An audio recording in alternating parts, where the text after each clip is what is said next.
আপনার ব্রাহ্মণবাড়িয়াতে একটা ডিজিটাল মাজার পূজারি আছে, একটা ডিজিটাল মাজার পূজারি, যেমন তেমন মাজার পূজারি না। হে মাজারের পূজা করে মাজার পূজা সম্বলিত যে গান কয়, এই গানটা শুধু কুফুরি আর শিরিকিতে ভরা।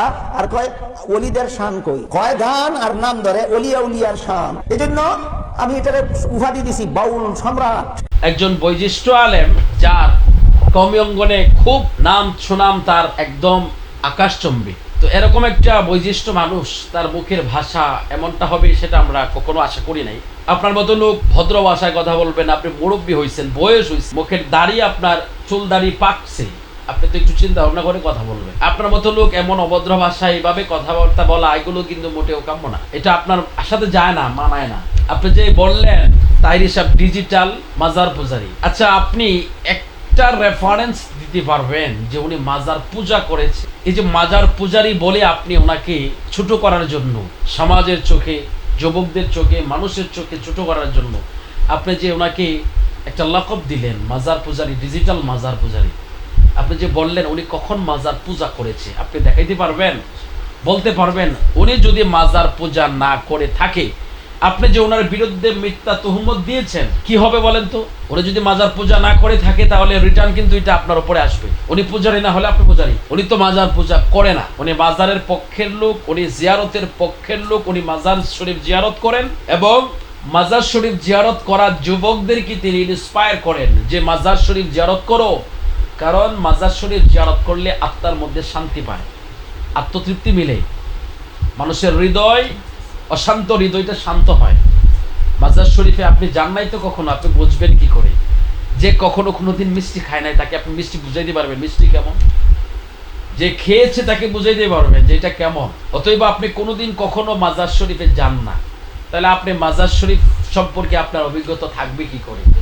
আপনি যা খোলা মন নিয়ে যান, আল্লাহর ওলির মাজার জিয়ারত করেন, দেখবেন আপনার মধ্যে কি শান্তি মিলে।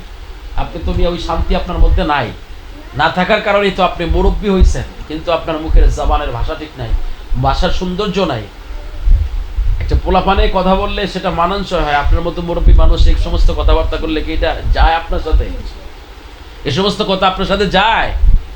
আপনি যে বললেন ডিজিটাল মাজার পূজারি, আরে মিয়া, বাংলাদেশে যদি সারা বললে যদি আপনি খোঁজ করে দেখেন, আপনার যদি 50% ফলোয়ার থাকে, পীর মুফতি গিয়াসউদ্দিন আর তাহির সাহেবের ফলোয়ার আপনি 95% পাবেন। তা আপনি মানুষের কাছে শুরু করার জন্য আপনি যতই ডিজিটাল কথা লাগায় দেন না কেন, মানুষ এখন ডিজিটাল বুঝে। হ্যাঁ, মানুষ ডিজিটাল বুঝে। অতএব আপনি মাজার পূজার এই কথাটা বলতে পারেন না। পূজা এই শব্দগুলো আসলে এগুলো তো শোভা পায় হিন্দু ভাইদের মুখে, ওনারা পূজা করে, এই জন্য ওনাদের মুখে এগুলো শোভা পায়। কিন্তু আপনি মুসলিম, আপনি একজন আলেম, আপনার মুখে পূজা শব্দগুলো এগুলো তো শোভা পায় না, এটা মানায় না। আপনার মতো ব্যক্তি এই সমস্ত কথাবার্তা বলবেন, এটা কি যায় আপনার সাথে? আশা করি আপনি বুঝতে পেরেছেন। আমার প্রিয় ভাইরা যারা ওনাকে ফলো করেন, আপনাদেরকে উদ্দেশ্য করে বলছি, ওনার কথাগুলো আপনারা একটু বিবেচনায় আনবেন। পূজা জিনিসটা ওনার কাছ থেকে একটু বুঝে নেবেন। আর উনি যদি না বুঝে তাহলে বলবেন যারা বুঝে তাদের সাথে একটু বসার জন্য। যে জানে না সে কিন্তু সমান না। আপনি যে সব বিষয়ে পাণ্ডিত্য লাভ করেছেন তেমনটা না, বুঝতে হবে আপনাকে। বোঝার জন্য আপনি যেখানে গেলে বুঝতে পারবেন সেখানে যান, তাহলে বুঝতে পারবেন। অতএব আমরা সকল ভাইদেরকে উদ্দেশ্য করে বলছি, তাহির সাহেব মাজার পূজারি না, উনি মাজার পূজা করেন না, উনি মাজার জিয়ারতের পক্ষের মানুষ। উনি জিয়ারতের কাজ করেন, তিনি জিয়ারত করেন এবং যুবকদেরকে জিয়ারত করার জন্য উৎসাহিত করেন। অতএব আমরা জিয়ারতের পক্ষে, আমরা পূজার পক্ষে না।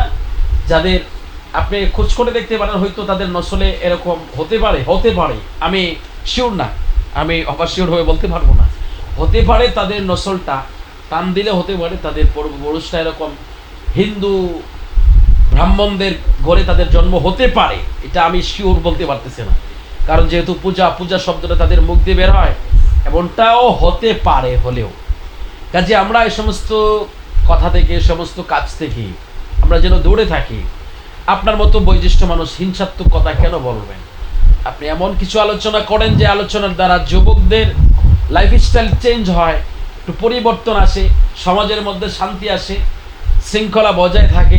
উস্কানিমূলক কথা বলে দিচ্ছেন, মাজার পূজারি বলে দিচ্ছেন, মাঝে মধ্যে আপনারা লাঠি দিয়ে নামাই দিচ্ছেন, এ সমস্ত কাজ এগুলো তো মুসলিমদের সাথে যায় না।